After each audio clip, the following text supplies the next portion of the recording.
Hello everyone. As we adventure through the beautiful vampiric land of Revendreth, one area it definitely stands out. The Ember Ward, where the light it penetrates the Shadowlands and it makes the Vampire go rather crazy.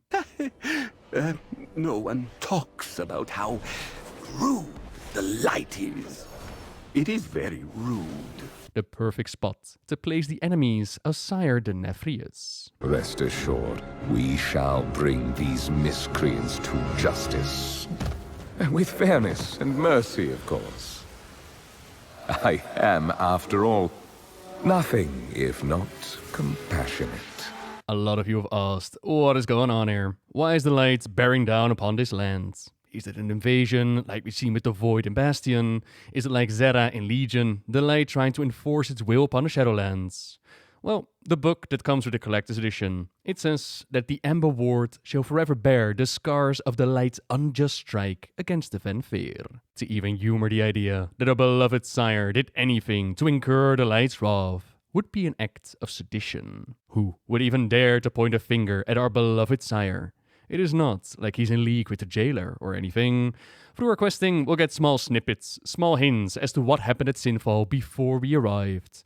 This is the place where the Denethrius did all kinds of experiments. There's also a direct gateway into the Maw, and the light is indeed attacking out of retaliation for something that the Vampire did.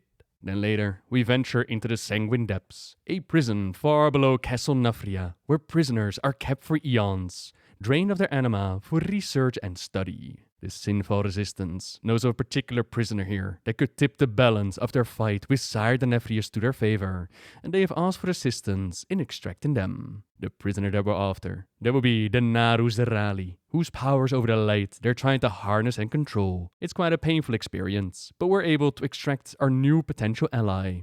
Zerali, she is too weak to return to her home, and her very nature, it presents a danger to any Vampire in her presence. Prince Renafon has bestowed the Naru authority over the Tower of Dawnkeep. It is the place where her kind first emerged, and is most saturated with the light. She should be in less pain there. Now the cool part, and what kind of slips under the radar, is that if you phase out of the zone, and then go back to the place where you turn in the quest, General Draven, he'll be gone, and instead, there's now a soul mirror that will take you to Zerali. There, we can have a little chat where she reveals more about what happened here. I'll add the bit that we did on stream. I do wonder if Zerali is actually going to play a part in the upcoming raid. But there it is, a small little detail, a question that I've heard a lot. Hope you enjoyed, and until next time, see ya! However faint, the light shines on. Home it calls to me, mortal, and yet I will never know its warmth again. My kind would not perceive me as I was. They would only see an aberration, fractured, tainted by the touch of this realm's dark master. Now there is but one path among me, to ensure the light is felt here, that justice is rendered, and that death is made to know its place. So here I remain, bound by duty, until my last flicker fades away. But why are you in the Shadowlands? We came seeking justice, retribution, to answer an affront committed upon the light itself.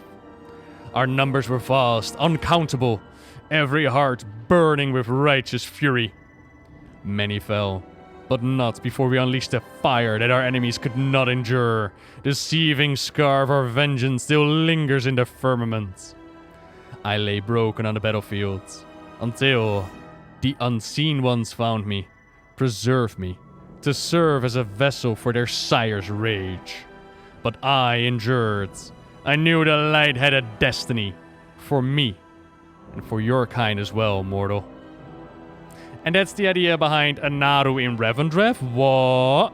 So at some point, Sire Denethrius was doing experiments, right? And he's done something to the light. We don't know exactly what invoked their wrath, but we can see the aftermath of it. It can't have been good.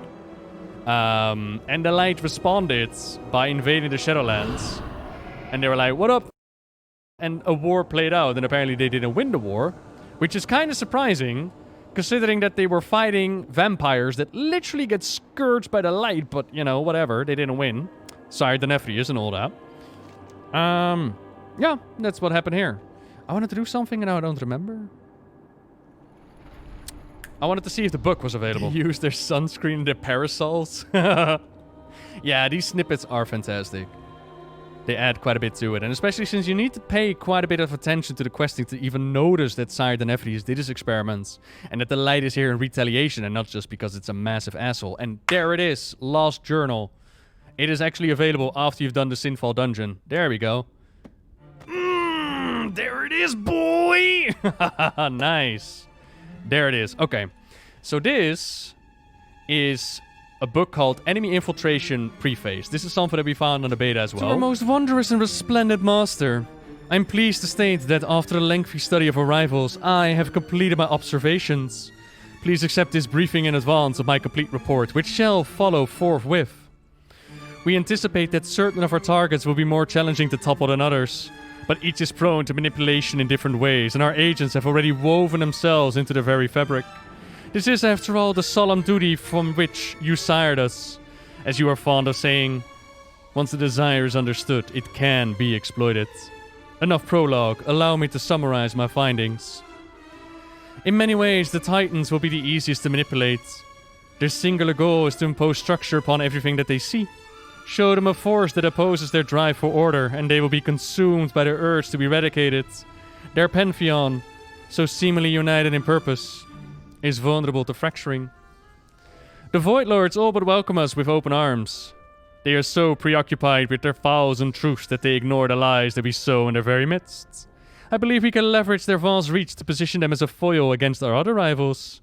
We remain wary though, since they are observant of multiple outcomes. It is conceivable that they could anticipate our coming. Similar to the Titans, the Naru and their keepers are singular in purpose. Their adherence to a linear path is an obvious shortcoming. They savor nothing more than being proved right. So if they believe that they converted one of us to their precious light, they will trust that agent implicitly? Yeah. The adherents of life are the most insidious of opponents, perhaps because their nature is so antithetical to our own. Still, we learn much from observing the link between their plane and Ardenweald, and we have a high confidence that a vulnerability has been identified. Our operative has already gained the trust of her target. And as previously discussed, our position within the plane of disorder is proceeding flawlessly. Consuming fell energy is not a pleasant process, but a necessary one. The deception you have architected will bear fruits in the ages to come. As ever, we shall serve as your unseen hands. We will poison every host foolish enough to invite us into their midst. I remain, as always, your faithful servant. For those that don't have the coordinates, it's literally the first tower that you climb in order to adjust the lights. And the book can be found there. For those that are curious what the heck we just talked about, I have a beautiful video up on it. It is called A Cosmic War of Warcraft. And I will link it in the chat.